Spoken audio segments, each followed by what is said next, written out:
There is a specific feeling you get when you are deep in the forest. It is a primal instinct, buried in our DNA from a time when we were not the hunters but the prey. You stop walking. The birds stop singing. The wind dies down. And the hair on the back of your neck stands up. You are alone, but you know with absolute certainty that you are being watched. Usually this is just paranoia, a trick of the light, a deer moving in the brush. But sometimes the eyes watching you are human, and sometimes they are hidden behind a mask. For 10 years, the people living near the Maules forest in western Switzerland, right on the edge of the European wilderness, lived this nightmare. They spoke in hushed tones about a figure, a sentinel, a towering entity that walked the same paths they did. He didn't look like a hiker. He didn't look like a soldier. He looked like something out of a post-apocalyptic fever dream. He wore a heavy, shimmering boiler suit that looked like silver armor, a heavy cape draped over his shoulders, and on his face, a gas mask that stared back with hollow glass eyes. They called him Loyan, the ghost of Maules. For a decade he was a myth, a campfire story to scare children, until one day a photograph was taken, and the world realized that the monster in the woods was real. Today we are traveling into the heart of Europe's dark forests. We will investigate the chilling case of the man in the silver suit, and the recent discovery of the wolf man in the Harz mountains of Germany. Who are these men who reject humanity? Why do they hide? And what happens when we push them too far? This is the story of the Silver Sentinel. The Maules forest is not a remote, dangerous jungle. It is a beautiful, managed woodland in the canton of Freiburg. It is a place where families go for Sunday picnics, where joggers run in the morning mist. It is the definition of safety. Or at least it was. Starting in the early 2000s, strange reports began to trickle into the local police stations. At first they were dismissed as pranks, teenagers trying to scare each other. But the reports kept coming, and they were coming from reliable sources. Mothers, elderly couples, experienced forest rangers. The descriptions were terrifyingly consistent. Witnesses described a humanoid figure, extremely tall. Some estimated nearly 2 meters or 6'5". He was always seen walking slowly with a deliberate, heavy gait. He never ran. He never hid in the bushes like a predator. He walked on the paths, claiming them as his own. One woman, who chose to remain anonymous, gave a testimony that chilled the local community to the bone. She was picking flowers near the edge of the woods. The sun was shining. It was a perfect day. Then she heard the crunch of heavy boots on gravel. She turned around, expecting to see a fellow hiker. Instead, she saw him. The figure was dressed in what she described as a dark, grayish protective suit, seemingly made of heavy canvas or rubber. Over his shoulders, a camouflage cape. But it was the face that froze her blood. It was a vintage gas mask. No skin was visible. No eyes. Just the black, reflective glass of the lenses. She froze. The figure stopped. He turned his masked head toward her. They stood there, locked in a silent standoff for what felt like an eternity. He didn't scream. He didn't attack. He simply observed. And then, slowly, he turned back to the path and walked away, disappearing into the dense foliage. This became the pattern. The Silver Man was never violent. He was never aggressive. But his presence was an aggression in itself. Why wear a gas mask in a pristine forest? What was he protecting himself from? Or, what was he protecting us from? As the years went by, the legend of Loyan grew. He became a cryptid like Bigfoot or the Loch Ness Monster, but distinctly European. He wasn't an animal, he was something worse. He was a man who had abandoned his humanity. Locals began to avoid the forest. The woods, once a source of joy, became a place of anxiety. Parents told their children, "Don't go too deep. Loyan is watching." Theories began to run wild in the nearby villages. Some said he was a survivalist, a prepper, convinced that World War III had already begun, or that a biological weapon had been released. In his mind, perhaps the air we breathe was toxic, and he was the only one sane enough to wear a mask. Others whispered darker theories. Was he a burn victim? Did he have a terrible disfigurement that he felt compelled to hide? Was the silver suit not a costume, but a second skin he created to shield himself from the judgment of the world? Or was it something supernatural? The eerie silence that accompanied him, the way he seemed to vanish without a trace despite his heavy gear, it led the superstitious to believe he was a spirit of the forest, a guardian appointed to watch over the trees. But Loyan was flesh and blood.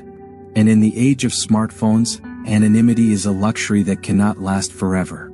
The year is 2013. The smartphone era is in full swing. Everyone has a camera in their pocket. It was inevitable that the ghost would be captured. An unnamed photographer was walking in the Maules forest.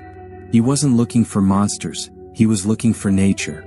But as he came around a bend in the trail, he saw the legend. There, walking away from him, was the figure. The photographer didn't panic. He raised his phone and snapped a single picture. This image is now historic. It is the only verified evidence of Loyan's existence. Let's look at it. The photo is grainy, but the details are undeniable. We see a tall, broad-shouldered figure. He is wearing boots, a heavy boiler suit, and a camouflage cape. And yes, he is wearing the gas mask. He is holding something in his hand, perhaps a bag, perhaps a canister. He looks domestic. He looks like a man walking home from work. But his work is haunting the woods. When this photo was published by the Swiss news outlet Le Matin, the internet exploded. This wasn't a blurry blob like Bigfoot videos. This was clear. This was real. The headline ran, "The Mystery of the Man in the Gas Mask." Suddenly, the quiet forest of Maules was besieged. Journalists, ghost hunters, and thrill seekers flooded the trails. They wanted to find him. They wanted to unmask the Silver Man. The solitude that Loyan had cultivated for 10 years was shattered in a single afternoon. The police were forced to intervene. They announced that they wanted to speak to this man. Not to arrest him. Wearing a costume isn't a crime, but to ensure he wasn't a danger to himself or others. The hunt was on. Imagine being this man. For a decade, you have managed to exist on the fringe of society. You have created a world where you are the silent observer. You harm no one. You simply exist. And then, suddenly, millions of eyes are on you. You are called a monster, a freak, a threat. The pressure became too much. In late 2013, just months after the photo went viral, the mystery came to an abrupt and tragic end. Hikers found a clearing deep in the woods, off the main trails. There, lying neatly arranged on the forest floor, were the artifacts of the legend. The gray boiler suit, the heavy cape, the boots, and staring up at the canopy of trees, the gas mask. Loyan had shed his skin, but he left something else behind. A note. A manifesto. It was written in French, titled, "The Death Certificate of the Beast." The words were not the ravings of a madman. They were the words of a philosopher, a soul deeply hurt by the intrusion of the modern world. The note read in part, "The risk of a hunt for the beast became too great. You have frightened me. You have misunderstood me.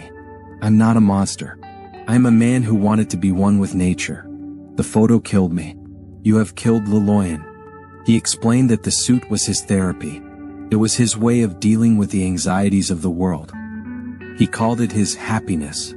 By exposing him, by turning him into a meme and a headline, we destroyed his sanctuary. The police confirmed the DNA on the clothes belonged to a local man, but out of respect for his privacy, and perhaps his final wish, they never released his name. Loyan died that day. The man inside the suit walked out of the forest in civilian clothes, blending back into the society he despised, never to be seen again. But if Loyan was the silver knight of the forest, civilized, clothed, philosophical, Germany has recently revealed his primal opposite. While Loyan hid behind a mask, another figure in the German Harz mountains has chosen to hide behind nothing at all. For at least 5 years, reports have circulated in the Blankenberg region about a wolf man. Hikers reported seeing strange fire pits around the sandstone caves, primitive shelters made of branches, and occasionally a figure. In August 2023, 2 hikers, Gina Weiss and her friend, encountered him. They were exploring the caves near the sandstone cliffs when they saw a man sitting on a rock. He was completely naked. His skin was covered in so much dirt, soot, and grime that he appeared gray, almost like stone himself. In his hand, he held a long wooden spear. He didn't run. He didn't hide. He stared at them. Gina Weiss told the press. He looked like a Stone Age man from a history book. His eyes, they were empty. He didn't blink. They managed to take a photo. It shows a shaggy, dirty man sitting in the wild, holding his primitive weapon. This wasn't a costume. This wasn't a happiness suit like Loyan. This was a man who had devolved. A man who had rejected thousands of years of human evolution to return to the dirt. The German authorities call him the Wolfsmensch. They believe he has been living in the forest for years, surviving the freezing German winters, hunting, scavenging, becoming part of the landscape. What? That is the question that haunts us. Why would someone choose this life? In Japan there is a term, hikikomori. People who withdraw from society to live in their rooms. But Loyan and the Wolfman are different. They are hikikomori of the wild. Psychologists suggest that for some, the noise of the modern world, the emails, the traffic, the expectations, the constant connectivity, becomes a physical pain. The gas mask of Loyan wasn't just a prop, it was a filter. It filtered out the world he couldn't handle. The silver suit was a barrier between his fragile self and a society he found toxic. The wolf man represents an even deeper regression. He is the rejection of the self. By becoming an animal, by living in a cave, he no longer has to pay taxes, he no longer has to worry about the future. He survives. Pure, simple, brutal existence. We fear them because they are free in a way we are not. And we mock them because their freedom looks like madness to us. The forest of Maules is quiet now. Loyan is gone. His silver suit is likely sitting in an evidence locker or destroyed. The wolf man of the Harz mountains is still out there, hunted by drones and police helicopters, his days of solitude numbered. We destroyed Loyan with our curiosity. We couldn't let a mystery exist. We had to photograph it, name it, and dissect it until the magic was gone. But the next time you are in the woods and you hear a twig snap behind you, pause for a moment. Don't turn around immediately. Ask yourself, is it just a deer? Or is it another soul who has decided that the only way to survive this world is to build a silver suit, put on a mask, and disappear into the trees? Some mysteries are better left unsolved, but we just can't help ourselves.